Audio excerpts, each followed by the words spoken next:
name is Anusha Kodali. I am the director of Meenaxy Pharma Private Limited. So we are basically into pellets manufacturing and formulations of the company. We are established in 95 and we are a 28-year-old company.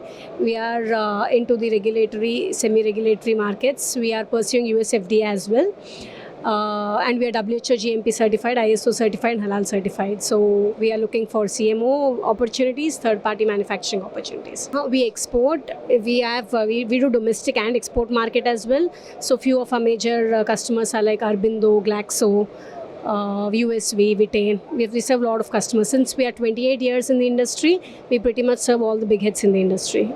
So this is a pretty good opportunity for me to meet all my customers, to meet face-to-face with my suppliers, get to know. We are always on phones, emails with the technology going forward, but this is a very good platform for us to have a face-to-face interaction, to know who we are talking to, so at least we know who we are talking to next. So I'm really happy with the way it went and all. So yeah, it's a very good platform for all the collaboration and communication. Yeah, thank you.